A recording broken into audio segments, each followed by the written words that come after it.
Let me ask you something very direct. What do you do when the person you trusted the most is the one who shattered you the deepest? Do you break? Do you retaliate? Do you shrink into bitterness and let it rot your soul from the inside out? Is there another way, a better way forward? Today, I want to show you what to do when you're betrayed, abandoned, or cheated.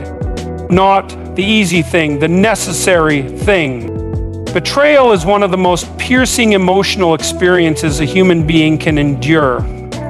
It shakes the ground beneath our feet because it doesn't come from enemies. It comes from those we trusted, from friends, partners, family members.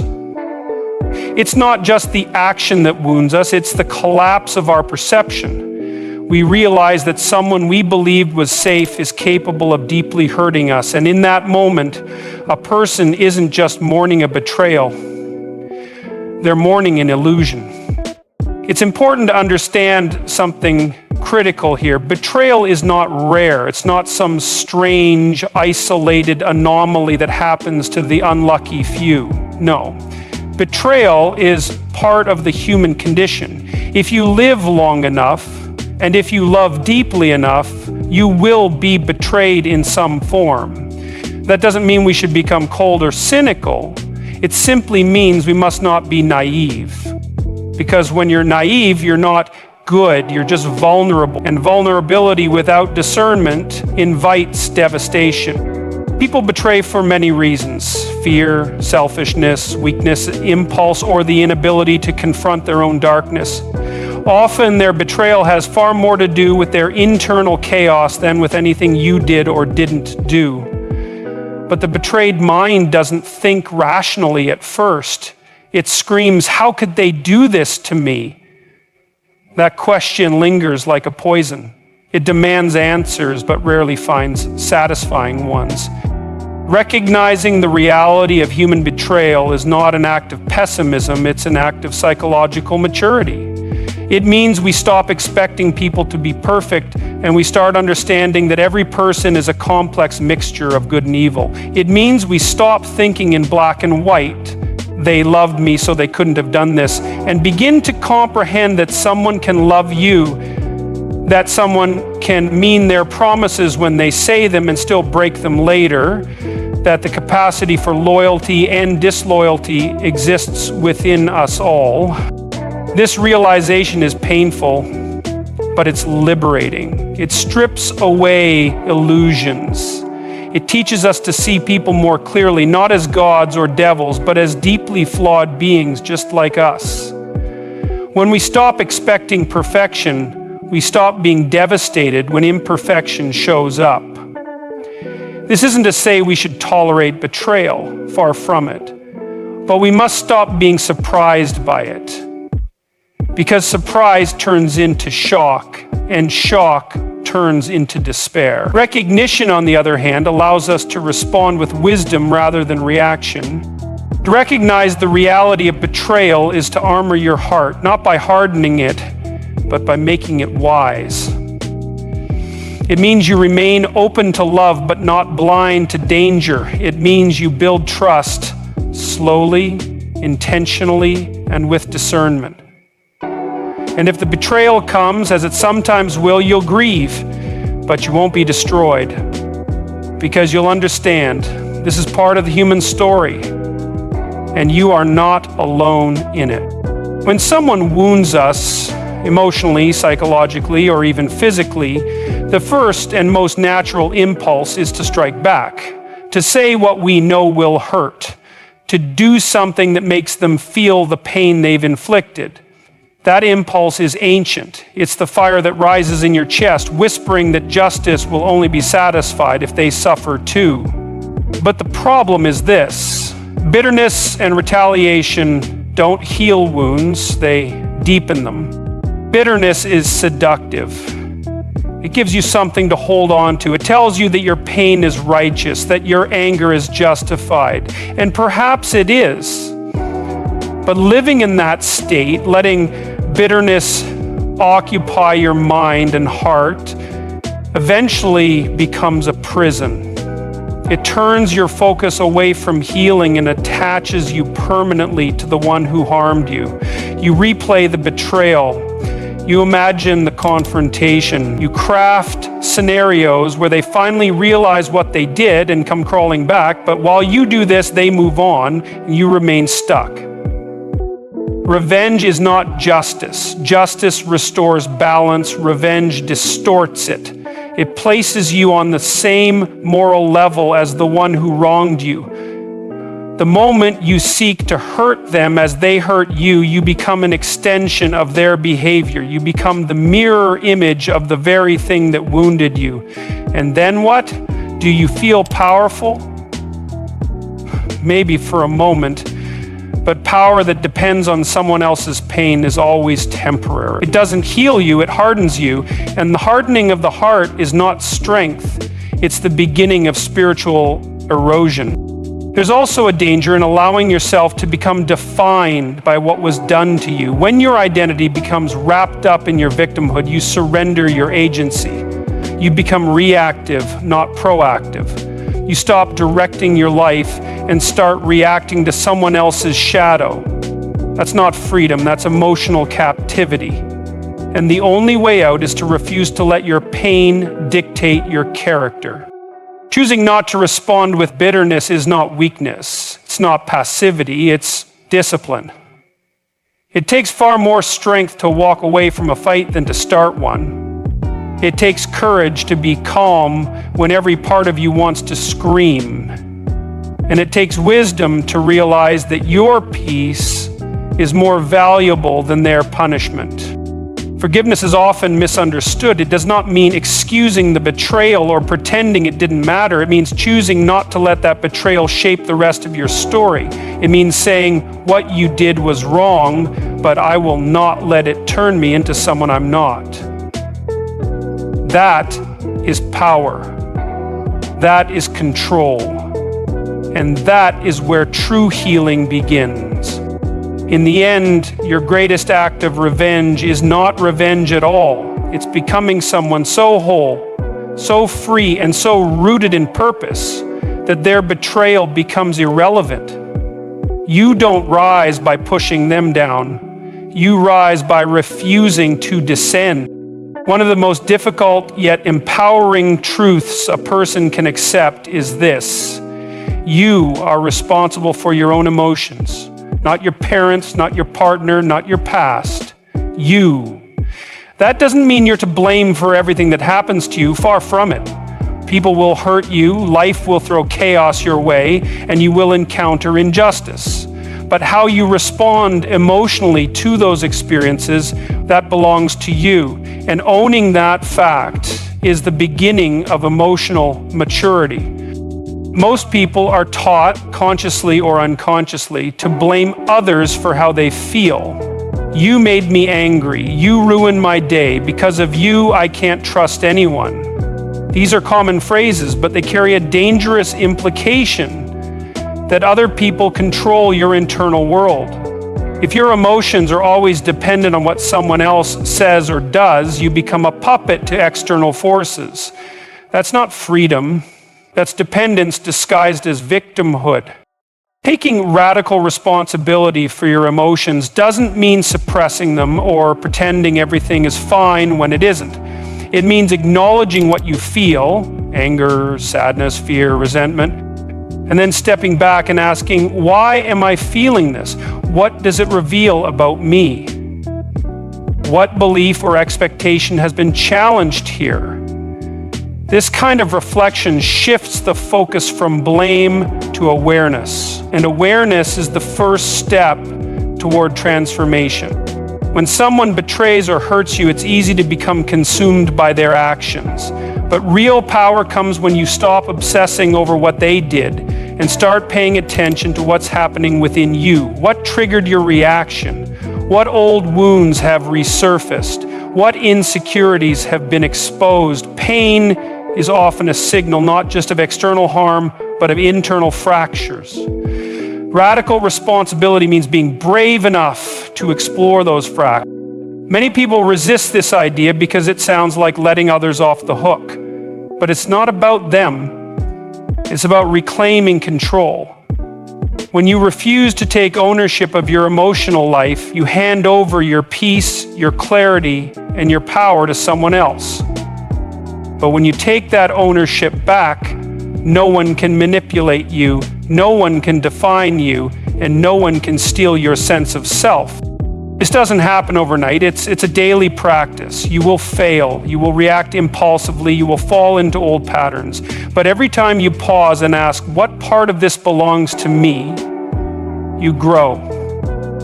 You begin to see that emotional responsibility is not a burden, it's liberation. You are no longer at the mercy of others to feel calm, happy, or whole. You learn to regulate your own responses. You build emotional resilience. There is immense strength in saying, yes, that hurt me, but how I move forward is up to me. Because when you own your emotions, you own your story. And no betrayal, no failure, no storm can take that away from you. Pain is often seen as the enemy, something to avoid, to suppress, to numb. And yet some of the most powerful growth in human history has emerged from deep suffering. There is something paradoxical about pain. It can break you or it can build you. The difference lies in how you choose to respond to it. When you stop resisting the pain and start listening to it, you begin to realize that it carries a message. That message is often uncomfortable, but it's essential to transformation. The first instinct when pain hits is to escape it. Distractions, addictions, blame, anything to make it stop. But growth doesn't come from avoidance. Growth comes from facing the discomfort, sitting with it, and asking, why does this hurt so much? Pain is diagnostic. It reveals what you care about, what you fear losing, where you placed your trust, and how much of your identity may have been built on unstable ground. In this way, pain strips away the illusions. It forces a confrontation with reality. When someone betrays you or wounds you deeply, it exposes the fragility of your emotional structure. That's not a sign of weakness. It's a sign of where the repair work needs to begin. If you let it, pain will teach you about your boundaries, your expectations, your patterns, and your blind spots. It has the ability to shine a light into places you've ignored or misunderstood. But you must be willing to endure the discomfort of seeing yourself clearly. This is why using pain as fuel is not about vengeance or proving someone wrong. It's about reclaiming your power, not through retaliation, but through renewal. You take the raw energy of that suffering and convert it into clarity, discipline, focus, and strength. Pain sharpens you if you let it. It teaches resilience not by removing obstacles, but by forcing you to rise above them. There's something sacred about choosing to grow in the face of pain, because you're not just surviving, you're becoming. You're turning the worst moments into the foundation of your future character. You're turning wounds into wisdom. It doesn't happen quickly, there are no shortcuts. But step by step, you begin to build a life that's stronger, more grounded, and far more authentic than the one that existed before the pain. You may not have chosen the betrayal, the heartbreak, the loss, but you do get to choose what it means. You get to decide whether it becomes a chain that binds you or a fire that refines you. And when you choose growth, something extraordinary happens. The pain doesn't disappear, but it transforms. It becomes part of your story, not as the chapter where you broke, but as the chapter where you rose. That is the quiet power of pain, not in its ability to destroy, but in its ability to awaken something within you that comfort never could. When someone betrays or hurts you, it's natural to recoil. The instinct is to protect yourself, to make sure it never happens again. And often the first response is to build emotional walls, thick, high, impenetrable. You stop trusting, you withdraw, you shut down. On the surface, it feels like safety, but in reality, those walls don't protect your heart. They isolate it. They prevent you from being hurt, yes, but they also prevent you from connecting, healing, and truly living. There's a better way, more difficult, more deliberate, but better. It's the practice of setting boundaries, not walls. Boundaries are not built out of fear, they are built out of clarity. They are the conscious, intentional lines you draw to define what is acceptable and what is not. They protect your integrity without hardening your heart. They keep you open to love while guarding you against harm. Boundaries begin with self-respect. You have to believe that your time, your energy, your peace, and your values are worth protecting. Not everyone deserves access to the deepest parts of you. Not everyone earns the right to speak into your life. When you realize this, you stop feeling guilty for saying no. You stop over-explaining yourself to people who don't care about your well-being, and you start making choices that reflect your worth. But boundaries are not about punishment. They are not silent treatments, ultimatums, or games. They are not about making someone else pay for what they did. They are about protecting your emotional space with wisdom and self-awareness. You don't have to announce your boundaries with hostility. You live them with consistency. You teach people how to treat you by what you allow, what you stop, and what you reinforce. One of the reasons people build walls instead of boundaries is because they're trying to avoid pain altogether. But a life without vulnerability is not a life without pain, it's a life without meaning. Relationships require risk. Love requires openness, and healing requires exposure. The key is not to shut everyone out, but to learn how to discern who gets in and how far. Boundaries let the right people close while keeping the wrong ones at a distance. It also means you stop trying to fix people who continuously hurt you. You stop hoping that your tolerance will change their behavior. Boundaries accept reality. They say, I cannot control you, but I can control what I allow in my life. That's not bitterness, that's maturity. It's how you honor yourself without condemning others. Ultimately, boundaries are not a sign of mistrust, they are a sign of strength. They show that you've learned from the pain without being defined by it. That you're willing to move forward with wisdom, not fear. And that you still believe in connection, even after betrayal, just not at the cost of your peace. When someone wrongs you, when they lie, insult, betray, or diminish you, it's easy to let that offense take root in your soul. It's easy to carry it with you, replaying it in your mind, feeding the narrative that you were disrespected, dismissed, or devalued. The offense begins to grow, not because of what happened, but because you keep watering it. And eventually, it distorts your perspective. You start seeing the world and yourself through the lens of that wound. But there's another path, a higher one, a more difficult one, and it's the choice to live above the offense. Living above the offense doesn't mean denying that it hurt. It doesn't mean pretending it didn't matter or suppressing your feelings. What it means is choosing not to make the offense your home. Not to allow it to dictate your thoughts, emotions, or identity. Offense is like a hook. It wants to latch onto you and pull you into a cycle of resentment. But when you rise above it, you remove the hook. You acknowledge the pain, but you refuse to be owned by it. This is not a passive decision. It's an act of strength. Because choosing not to be offended when you have every right to be takes incredible emotional discipline. It requires you to recognize that your peace is more valuable than your pride. That just because someone aimed to provoke you doesn't mean you have to take the bait. Offense is often a trap, and living above it is freedom. There's a quiet kind of authority that comes when you can say, yes, that was wrong, but I will not allow it to define me or dominate me. You reclaim your power by refusing to let someone else's behavior lower your character. And in doing so, you protect your mind, your energy, and your future from being hijacked by someone else's immaturity or malice. Living above the offense also means understanding that not every insult requires a response. Not every slight needs to be corrected. Some people are speaking from their own pain, their own ignorance, or their own brokenness. When you realize this, you stop taking everything personally.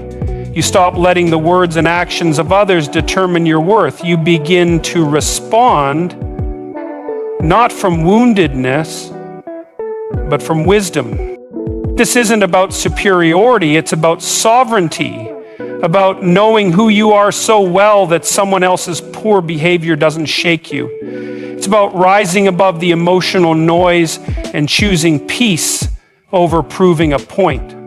When you live above the offense, you create space for growth, clarity, and maturity.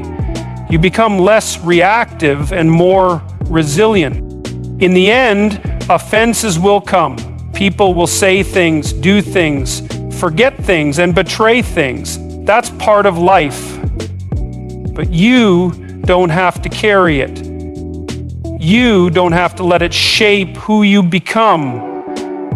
You can rise not because you weren't hurt, but because you refuse to stay small in response to that hurt. And that choice changes everything. In the end, life will inevitably bring betrayal, disappointment, and offense. You will be hurt by people you trusted, misunderstood by those you cared for, and challenged in ways you never anticipated. But how you respond to that pain, that is where your power lies. You can let it consume you, define you, and harden you, or you can choose something greater. You can recognize betrayal for what it is without letting it shatter your identity. You can refuse to respond with bitterness, choosing discipline over vengeance. You can take radical responsibility for your emotions, refusing to be a victim of someone else's chaos.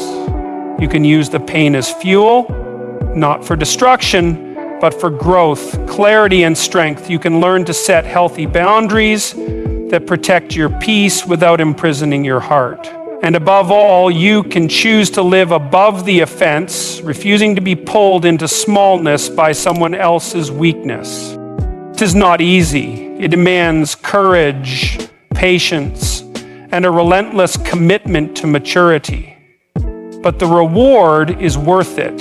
Emotional freedom, inner strength, and a life that is led not by reaction, but by purpose. You may not be able to control what others do, but you can always control who you become because of it. So if someone cheats or hurts you, don't worry. Just do this: rise, heal, grow, and walk forward. Not bitter, but better.